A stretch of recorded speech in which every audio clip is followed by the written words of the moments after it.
Hello friends, मैं आयुष श्रीवास्तव स्वागत करता हूं आपका AUFC एजुकेटर्स पे। और आज मैं यहां पे आपके लिए अपना लेक्चर नंबर 5 लेके आया हूं। अभी तक कि मैंने आप लोगों के 4 लेक्चर ले लिए हैं और 4 लेक्चरों में मैंने अपने एक चैप्टर कंप्लीट कर लिया है। और जो कि मैंने अपने 3rd लेक्चर में हमारा नया चैप्टर चालू किया था, टाइप्स ऑफ अकाउंट्स, जो हमारा चल रहा है अभी, तो जिसमें हमने काफ़ी अकाउंट्स के बारे में स्टडी कर लिया है। तो उसी के उसमें हम लोग आज जो बाकी अकाउंट हमारे बचे हुए हैं इसके बारे में अपने आज के लेक्चर में और नेक्स्ट लेक्चर में डिस्कस करेंगे। तो जो हमारा आज की शुरुआत करेंगे हम लोग हमारे पहले अकाउंट की जानकारी से। तो पहला अकाउंट हमारा आज के दिन का है, इसके बारे में हम लोग पढ़ने जा रहे हैं करंट अकाउंट, मतलब कि चालू खाता। तो आइए यहाँ पे इस बारे में देखते हैं। आज का पहला अकाउंट है हमारा करंट अकाउंट। तो देखिए करंट अकाउंट, तो इसका जो हमारा हिंदी में अर्थ होता है हमारा, इसका मतलब है चालू खाता।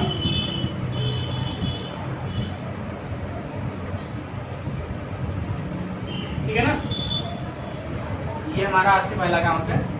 तो अब देखिए जो करंट अकाउंट होता है, अधिकांशतः मैं बता दूं आपको, जो करंट अकाउंट होता है ये किसी एक सेपरेट पर्सन का नहीं होता है, ये किसी बड़ी बड़ी इंडस्ट्रीज का होता है, बड़े बड़े बिजनेसमैन का होता है, या फिर कह लीजिए जो बिजनेस होते हैं, जो बिजनेस होल्डर्स होते हैं, उनका जो बिजनेस होता है, ये अकाउंट उनके बिजनेस के नाम पे खुलता है।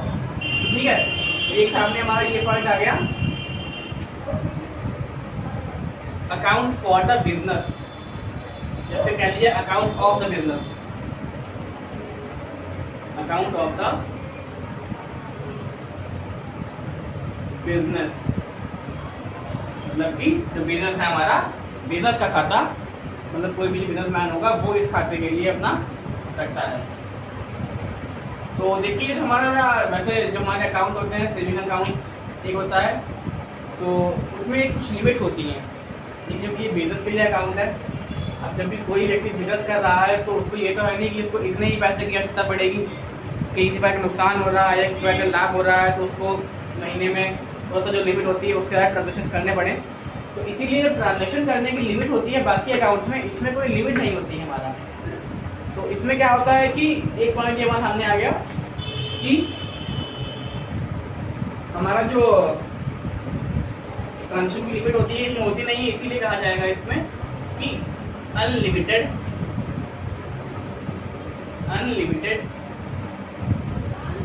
ट्रांजेक्शंस। ठीक है, मतलब कि महीने में आप चाहे जितने भी ट्रांजेक्शन्स करें उससे कोई आपकी रोक नहीं है, क्योंकि ये हमारा अकाउंटिंग बिजनेस के लिए है, तो कोई रोक नहीं है इसमें, आप जितने भी चाहे महीने में कर सकते हैं।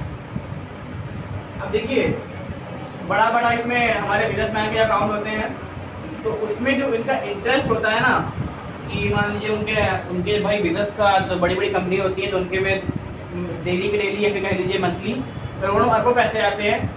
तो इसीलिए जो इस अकाउंट में होता है, किसी भी प्रकार के जो हमारा उसमें पैसे जा रहे हैं अकाउंट में, तो उस पैसे पे कोई ब्याज नहीं बनता है, मतलब कि ब्याज नहीं दिया जाता है। तो इसके लिए ये पॉइंट हो गया कि इंटरेस्ट जो होता है इसमें नहीं दिया जाता है। तो लिख लेंगे नो इंटरेस्ट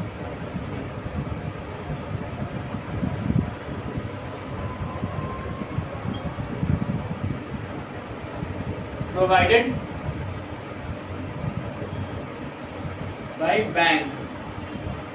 ठीक है, समझ रहे होंगे आप ना कि इंटरेस्ट इसमें क्यों नहीं होता है कि मान लीजिए किसी के बैंक अकाउंट में एकदम से 10 करोड़ रुपए आ गए, 20 करोड़ रुपए आ गए, तो उसके हिसाब से अगर आप इंटरेस्ट बनाएंगे तो बैंक ही लुट जाएगी पूरी। समझ रहे हैं ना, इतना लंबा लंबा इंटरेस्ट किसी मान लीजिए किसी एक सिंगल पर्सन का ये अकाउंट होता, तो किसी भी सिंगल पर्सन के अकाउंट में, किसी भी मिडिल क्लास फैमिली के अकाउंट में इतने पैसे तो नहीं आएंगे, इसीलिए उस पर इंटरेस्ट चलता रहता है। लेकिन ये बिजनेस का ही मेन अकाउंट है, इसीलिए इसमें इंटरेस्ट काउंट नहीं किया जाता है। ठीक है, ये हमारा एक पे ओके।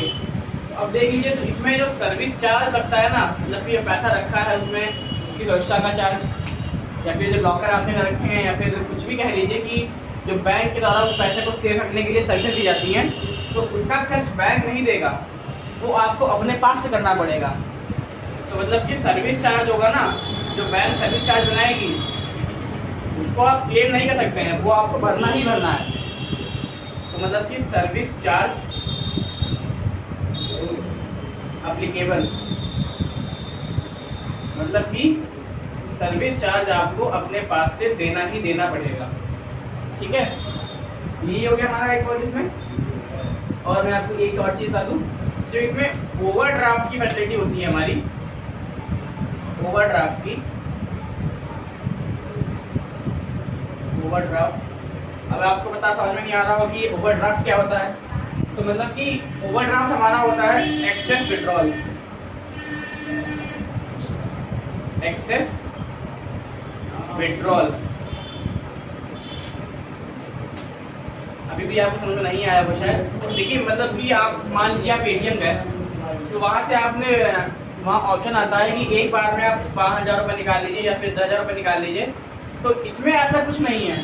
अगर आप चाहें तो अपने एक ट्रांजेक्शन में आप यहाँ से 1,00,000 रुपये भी निकाल सकते हैं, जो कि आप एटीएम से एक बार नहीं निकाल सकते हैं, लेकिन आप एक ही बार में अपने एक ही ट्रांजेक्शन में, कोई लिमिट नहीं है, जितना पैसा चाहें एक ही ट्रांजेक्शन में आप निकाल सकते हैं। इसमें कोई भी जो है लिमिट नहीं है। ये इसकी खास फैसिलिटी कह लीजिए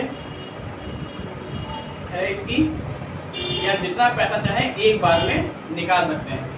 ठीक है, ओवरड्राफ्ट फैसिलिटी करंट अकाउंट में हमारी अवेलेबल होती है। अब देख लीजिए कि जो हमारी ओवरड्राफ्ट की जो लिमिट होती है ना, overdraft limit,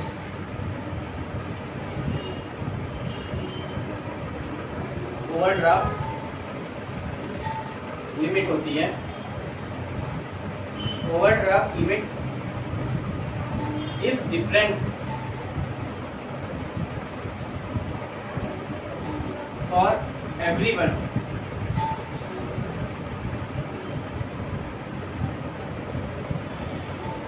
in every bank. मतलब कि जो हमारा ओवरड्राफ्ट लगता है ना, ये प्रत्येक आदमी के लिए, मतलब प्रत्येक बिजनेस के लिए, प्रत्येक बैंक में, हर इंडिविजुअल बैंक में इसकी कोई मतलब एक परफेक्शन नहीं, मतलब हमारा जो है निश्चित नहीं है इतना ही लगेगा। जो इंडिविजुअल बैंक है वो तय करेगी कि आपको इसमें कितनी लिमिट दी जा रही है। ये नहीं है कि सभी बैंकों में खाली एक ही इतना निश्चित है, उस हिसाब से हर बैंक में काम चलेगा। इंडिविजुअल बैंक मैनेजर जो होगा वो डिसाइड करेगा यहाँ पे कि आपको क्या लिमिट दी जा रही है। और जरूरी नहीं है कि किसी से अगर मान लीजिए 7% की चाहिए तो आपसे भी 7% की हो, जो दूसरा आदमी होगा उसके लिए वो लिमिट दूसरी भी हो सकती है। ठीक है, ये था हमारा करंट अकाउंट, जिसके जो मेन पॉइंट्स थे हमने यहाँ पे लिख लिए हैं। तो इसका एक क्विक निगम कर देते हैं कि जो अकाउंट होता है ये बिजनेस अकाउंट होता है। बड़े बड़े पैसों का खाताधारक जो होते हैं इस अकाउंट को खुलवाते हैं अपना। इसमें कोई लिमिट नहीं है कि चाहे महीने में आप कितने भी ट्रांजेक्शन करें, किसी प्रकार का आप पे कोई चार्ज नहीं पड़ेगा। जो बैंक से इंटरेस्ट मिलता है सामान्यता, वो इस अकाउंट में नहीं मिलेगा। सर्विस चार्ज मतलब कि जो भी फैसिलिटीज होगी आपको, उसका चार्ज आपको अपने ही पास से देना पड़ेगा इस अकाउंट में। ओवरड्राफ्ट फैसिलिटी अवेलेबल है, मतलब कि जो आप बताया मैंने कि आप एक ही बार में चाहे जितना भी पैसा इससे निकाल सकते हैं, किसी प्रकार की इसमें कोई लिमिट नहीं है। और जो ओवरड्राफ्ट लिमिट होती है इसमें डिफरेंट फॉर एवरीवन, मतलब कि जरूरी नहीं है कि सबके लिए एक ही लिमिट हो। एक के लिए अगर 7% है, दूसरे के लिए वो 9% भी हो सकती है। ये इंडिविजुअल बैंक के द्वारा तय किया जाता है। इन एवरी बैंक मतलब कि हर बैंक में अलग अलग हो सकती है कि जरूरी नहीं है कि अगर पंजाब नेशनल बैंक में इतनी है तो यूनियन बैंक में भी उतनी ही हो, अलग अलग भी हो सकती है। तो ये था हमारा करंट अकाउंट, जिसके बारे में हमने पूरा स्टडी कर लिया है। तो इसको अच्छे से आप पेन नोट बना के लिख लीजिए। फिर मैं आगे इसके बाद आपको सेविंग अकाउंट के बारे में डिस्कस करता हूँ। पहले यहाँ पे इसको लिख लीजिए।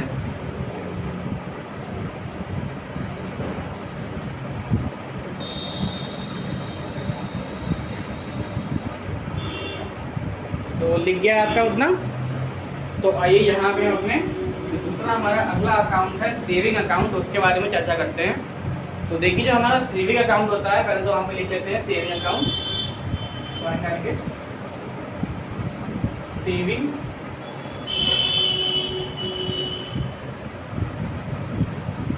अकाउंट, जो सेविंग अकाउंट होता है इसको हिंदी में कहते हैं बचत खाता।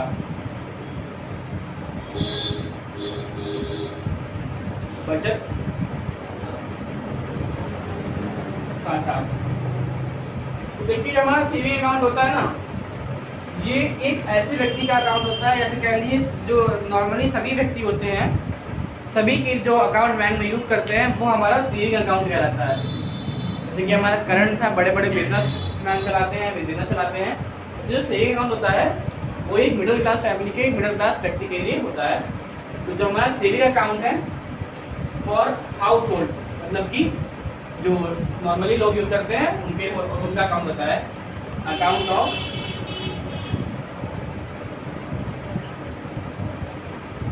हाउस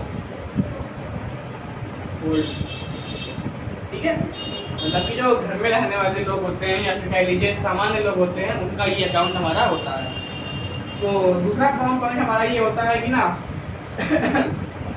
जो ये हमारा अकाउंट है, इसमें महीने में ट्रांजेक्शन करने पर एक लिमिट होती है कि आप महीने में 3 से ज़्यादा ट्रांजेक्शन नहीं कर सकते हैं।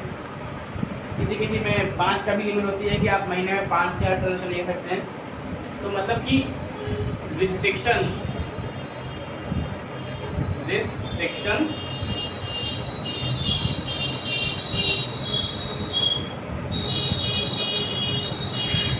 On transaction.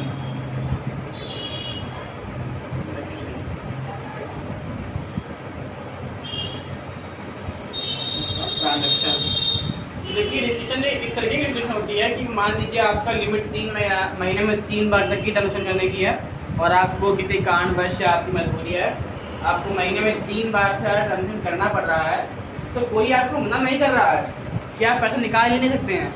अगर आप पैसा निकालते हैं तो कुछ आपको उसमें चार्ज देना पड़ेगा। मतलब कि अगर आपने ट्रांजेक्शन किया है, आपकी लिमिट पूरी हो चुकी है महीने की और ट्रांजेक्शन कर रहे हैं, तो वही लगभग कुछ हमारा 36 रुपये या फिर 24 रुपये 34 पैसे का लगभग होता है वो हमारा, जो हमको इसमें टैक्स कटवाना पड़ता है, या फिर कहिए चार्ज देना पड़ता है एक ट्रांजेक्शन के जो हम करते हैं। इसका मतलब नहीं है कि आप उस लिमिट से बार बार ट्रांजेक्शन में कितना पैसा निकाल रहे हैं, इससे कोई मतलब नहीं है। लेकिन आप जो ट्रांजेक्शन कर रहे हैं, लिमिट पूरी हो चुकी है लेकिन आप अभी ट्रांजेक्शन कर रहे हैं, तो आपको 24 रुपये 34 पैसे करके जो हमारा चार्ज पड़ता है उसको आपको भरना ही पड़ेगा, और ये हमारा सीधे आपके अकाउंट से कट जाता है। ठीक है, तो ये एक हमारा पॉइंट हो गया। देखते हैं यहाँ पे कि हमारा अगला पॉइंट यहाँ पे क्या बनता है। तो जो हमारा इंटरेस्ट दिया जाता है, इंटरेस्ट, देखिए जो हमारा इंटरेस्ट बनता है ना इसमें, तो इंटरेस्ट प्रोवाइडेड बाय बैंक, मतलब कि जैसा कि मैंने बताया कि करंट अकाउंट में हमारा जो था बैंक के द्वारा कोई भी इंटरेस्ट नहीं दिया जा रहा था, लेकिन सेविंग अकाउंट में बैंक के द्वारा इंटरेस्ट प्रोवाइड किया जा रहा है। इंटरेस्ट प्रोवाइडेड बाय, सॉरी यहाँ पे बैंक लिख लीजिए, बाय बैंक। ठीक है, मतलब कि सेविंग अकाउंट में बैंक हमारा इंटरेस्ट देती है, जितना हमारा पैसा है उसके हिसाब से इंटरेस्ट आपको दिया जाएगा। अब यहाँ पे रही बात कि इंटरेस्ट किसके आधार पर दिया जाता है, मतलब कितना इंटरेस्ट दिया जाता है। तो जो हमारा इंटरेस्ट का चार्ज होता है ना, ये हम लिखेंगे interest rate, interest rate decided by individual bank.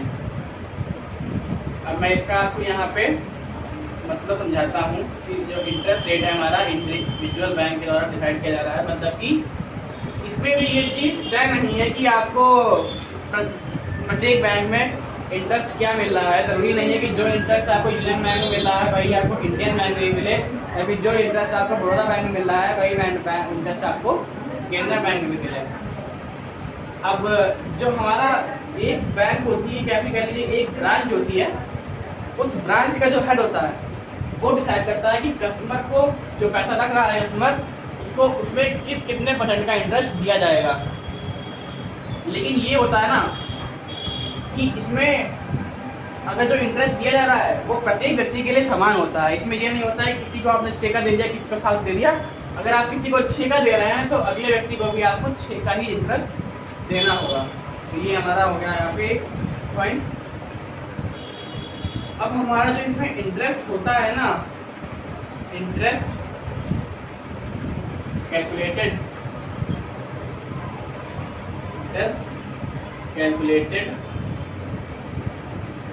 By daily basis. शायद आपको ये लाइन आप समझ में आ रही हो। यहाँ पे जो हमारा इंटरेस्ट बनता है ना इसमें, उसका मेन हमारा होता है कि जो डेली, मान लीजिए कि आपके अकाउंट में 4 लाख रुपए हैं, ठीक है, तो हमारा मंथली जो इंटरेस्ट काउंट हो रहा है, अब आपने जब बैंक में अपना पैसा रखा था, इंटरेस्ट बन रहा था उसके हिसाब से, तो ये नहीं है कि अगर आपके अकाउंट में 4 लाख रुपए हैं और उसके बाद आपके अकाउंट में फिर से 2 लाख रुपए का ट्रांजेक्शन होता है, मतलब विड्रॉ होता किया जाता है आपके अकाउंट से, तो 2 लाख रुपए निकल गए आपके, ठीक है, तो जो 2 लाख रुपए बचे हैं ना, फिर वो इंटरेस्ट उसके हिसाब से मिलेगा। 4 लाख में 2 लाख तो निकल गया ना, जो 2 लाख बचे हैं फिर वो इंटरेस्ट उसके हिसाब से काउंट किया जाएगा। Interest calculated by daily basis. अगर आपके अकाउंट से रुपए निकल रहे हैं, जितने बचते जाएंगे उसके हिसाब से वो इंटरेस्ट काउंट होता रहेगा। या फिर मान लीजिए आपके अकाउंट में 5 लाख रुपए हैं, 2 लाख रुपए आपके अकाउंट में और ऐड हो गए हैं, 7 लाख रुपये टोटल अमाउंट हो गया है, तो फिर वो इंटरेस्ट बनेगा आपका 60 लाख के उससे, ठीक है। फिर आपको अच्छे से क्लियर हो गई होगी ना। तो अब देखिए कि जो हमारा मेन होता है, मेन चीज हमारी इसमें है कि जो इंटरेस्ट अप टू जो हमारा इंटरेस्ट होता है ना, वो साल में कितना तकलीफ होता है कि टैक्स ना पड़े आपके, मतलब कि ऐसा कितने अमाउंट होना चाहिए, मतलब साल में कि कितना अमाउंट तक कि आपको इंटरेस्ट ना देना पड़े, मतलब बैंक को किसी प्रकार कोई टैक्स ना देना पड़े। तो interest up to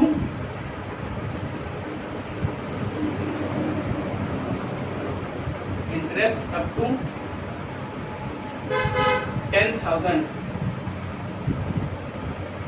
per annum tax free. मतलब समझ रहे का कि अगर मान लीजिए आपका साल में 10,000 के अंदर आपका बन रहा है, इंटरेस्ट बन रहा है, आपको साल में 10,000 रुपये बैंक से इंटरेस्ट बन रहा है, तो आपका जो टैक्स होगा वो आपको बैंक को नहीं देना पड़ेगा, आपको किसी प्रकार का कोई टैक्स नहीं भरना पड़ेगा। तो ठीक है, ये था हमारा सेविंग अकाउंट। इसका हम एक बार फिर से कोई क्लियर कर लेते हैं कि एक साधारण व्यक्ति का ये अकाउंट होता है। महीने में लिमिट से ज़्यादा अगर आप ट्रांजेक्शन करते हैं तो आपको चार्ज देना पड़ेगा, वही 24 करके। इंटरेस्ट बैंक के द्वारा इसमें दिया जाता है। इंटरेस्ट रेट जो होता है वो इंडिविजुअल बैंक के द्वारा डिसाइड किया जाता है। Interest calculated by daily basis, जो डेली आपके ट्रांजेक्शन हो रहे हैं या फिर कट रहे हैं, जो भी हो रहा है उसके हिसाब से इंटरेस्ट आपको मिलेगा अमाउंट। कोई कितना जितना जमा किया है उसके हिसाब से ही मिलना। और अगला कि अगर सालाना आपके 10,000 रुपये तक का इंटरेस्ट बन रहा है, उससे ऊपर का बन रहा है, तो आपको टैक्स फ्री है, ठीक है, कोई आपको टैक्स नहीं देना है। ये था हमारा यहाँ पे सेविंग अकाउंट। इसको अच्छे से आप नोट कर लीजिए। इसके बारे में हमारे अगले अकाउंट के बारे में हम यहाँ पे चर्चा करेंगे, तो इसको ध्यान देंगे आप यहाँ पे नोट कर लीजिए।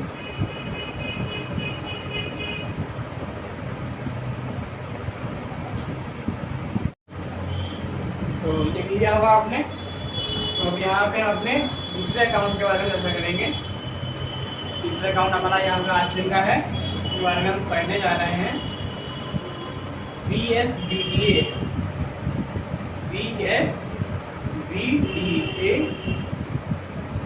अकाउंट। चलिए पहले नंबर पे यहाँ पे इसकी फुल फॉर्म देख लेते हैं कि BSBDA का मतलब क्या है।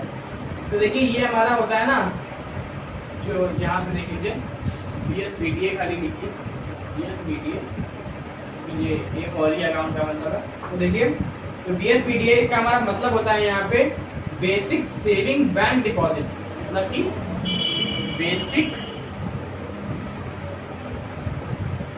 Saving bank deposit, bank deposit account.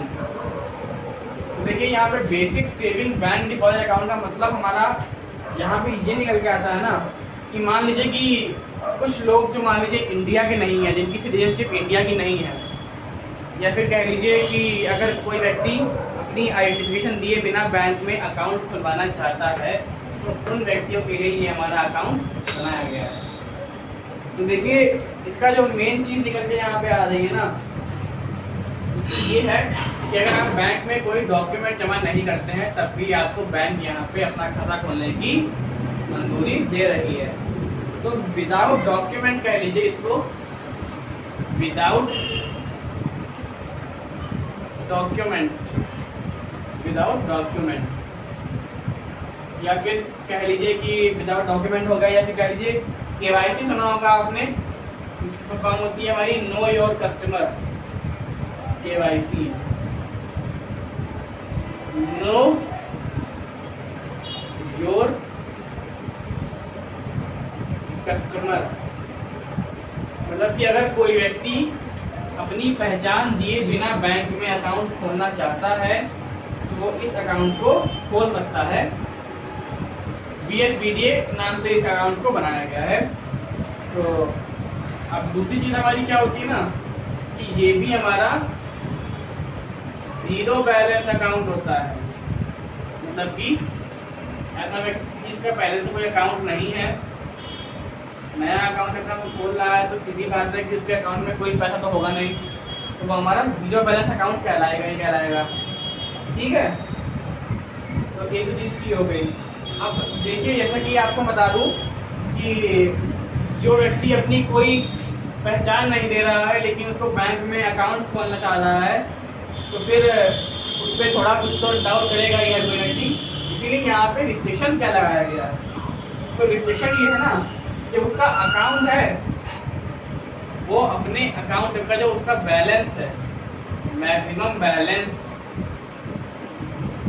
वो व्यक्ति अपने अकाउंट में मैक्सिमम बैलेंस जो है 50,000 से ऊपर का नहीं रख सकता है। 50,000 की एक लिमिट है, 50,000 लिमिट। ठीक, ये रुपए का फाइन आगे 50,000 की लिमिट है। इसको छोटा कर दूं बड़ा, वरना कंफ्यूजन लगता है 2.5 लाख में।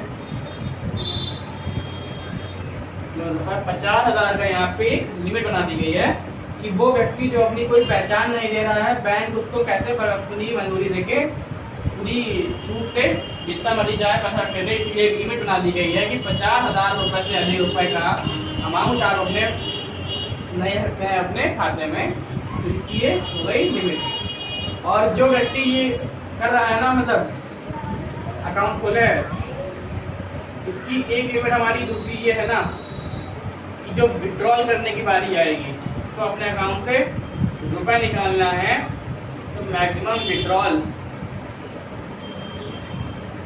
विड्रॉल जो हमारा किया जाता है बैंक से, उसकी भी उसके लिए एक लिमिट है। और वो लिमिट क्या है कि वो व्यक्ति 10,000 रुपए से ज़्यादा एक महीने में नहीं निकाल सकता है।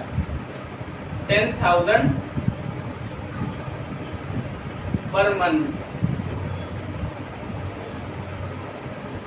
मतलब कि 10,000 रुपए से ज़्यादा रुपए वो अपने अकाउंट से नहीं निकाल सकता है, या फिर कह लीजिए 4 टाइम्स इन अ मंथ, और 4 टाइम्स इन अ मंथ। और मैं चाहे तो वो अपने 4 बार की लिमिट तो उसकी हो गई। अब वो यहाँ पे कभी 2,000 निकालिए, 3,000 निकाल लिए, 3,000 निकाल लिए, फिर से 2,000 निकाल लिए, चाहे वो एग्जाम चला है, चाहे वो 2,500 4 बार निकाले, लेकिन कुछ भी करके वो 10,000 रुपए से ज़्यादा एक महीने में विड्रॉ नहीं कर सकता है। ये बैंक की उस पर लिमिट लगा दी गई है। ठीक है, अब रही कि मैक्सिमम डिपॉजिट कितना कर सकता है बैंक में, कितना मैक्सिमम डिपॉजिट वो कर सकता है। तो देखिए इसकी भी इस पे एक लिमिट है। अब आप सोच रहे हो कि इस अकाउंट में इतनी लिमिट है कि सोचिए जब कोई व्यक्ति अपनी पहचान नहीं दे रहा है लेकिन उसको बैंक में खोलना है खाता, तो फिर बैंक उसको रोक तो नहीं कर सकता है ना, तो बैंक भी अपनी शर्तें लागू करेगा उस पर। तो जो उसकी मैक्सिमम डिपॉजिट की लिमिट है वो है यहाँ पे 1 लाख पर एनम। अब 1 लाख पर एनम का मतलब क्या है? तो देखिए जो 1 लाख पर एनम का मतलब भाई वो यहाँ पे हमारा ये है कि जो व्यक्ति है वो हमारा महीने में या फिर सॉरी महीने कह रहा है, साल में एनम है ना, साल में 1 लाख रुपए ज़्यादा अपने अकाउंट में जमा नहीं कर सकता है। चाहे वो थोड़ा थोड़ा करके करे, चाहे वो इकट्ठा जमा कर दे, लेकिन वो 1 लाख रुपए से ज़्यादा अपने अकाउंट में 1 साल में जमा नहीं कर सकता है। ठीक है। और वैसे भी यहाँ पे जो इसका बैलेंस की लिमिट है वो 5,000 रुपए है। ठीक है। 1 लाख रुपए वो नहीं सकता अपने बैंक में, 1 लाख से ऊपर अपने अकाउंट में नहीं डाल सकता है वो 1 साल में। ठीक है। तो अब देखिए ये हमारा हो गया BSBDA अकाउंट। इसका हम एक बार फिर से क्विक रिवीजन कर लेते हैं। BSBDA फुल फॉर्म हमारी होती है basic saving bank account, basic saving bank deposit account. इसकी क्या है हमारी, जिस व्यक्ति को अपनी पहचान दिए बिना बैंक में खाता खोलना है उसका ये अकाउंट है विदाउट डॉक्यूमेंट। ठीक है। ये मेन हमारा हो गया विदाउट डॉक्यूमेंट वाले का, जैसे कह दिए KYC के बिना, मतलब कि नो योर कस्टमर। बैंक अपने कस्टमर को जाने बिना उसको खाता खोलने की परमिशन दे रही है तो लिमिट्स लगाएगी। 0 बैलेंस का अकाउंट होता है, 0 से बात कीजिए आप। मैक्सिमम बैलेंस आप 50,000 रुपये से ज़्यादा इसमें नहीं रख सकते हैं। मैक्सिमम विड्रॉ कितना कर सकते हैं? 10,000 पर मंथ। ठीक है। या फिर कह लीजिए 4 टाइम्स इन अ मंथ। ठीक है, इसकी लिमिट है। मैक्सिमम डिपॉजिट क्या कर सकते हैं? 1 लाख रुपए पर एनम, इतनी इसकी लिमिट है। इससे ज़्यादा आप इसमें डिपॉजिट नहीं कर सकते हैं। ठीक है। ये हमारा हो गया BSBDA अकाउंट। तो इसको भी पूरे को आप अच्छे से एकदम लिख लीजिए अपनी कॉपी में। ये हमारा हो गया BSBDA अकाउंट। तो इसी के साथ मैं अपने लेक्चर नंबर 4 को लेक्चर नंबर 5 को यहाँ पे खत्म कर रहा हूँ। और अभी आगे और भी अकाउंट्स पढ़ने को बाकी हैं। ये चैप्टर थोड़ा बड़ा है हमारा, तो लगभग मान के चलिए कि 2, 3 या 4 लेक्चर इसमें अभी और आएंगे क्योंकि हमारा चैप्टर बड़ा है। तो इसको भी लिख लीजिए अच्छे से।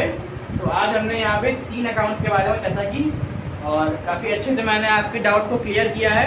फिर भी अगर आपको कोई दिक्कत लगे तो आप कमेंट्स में पूछ सकते हैं। ठीक है। इसको नोट कर लीजिए और जितना ज़्यादा हो सके हमारी वीडियोस को शेयर कीजिए, क्योंकि यहाँ पे आपको डेली बेसिस पे डेली परमानेंट आपको क्लास दी जा रही है। बैंक की जनरल मेहनत की डेली आपको यहाँ पे क्लास देखने को मिल रही है। प्रॉपर एजुकेशन आपकी दी जा रही है, बेस्ट एजुकेशन आपको दी जा रही है।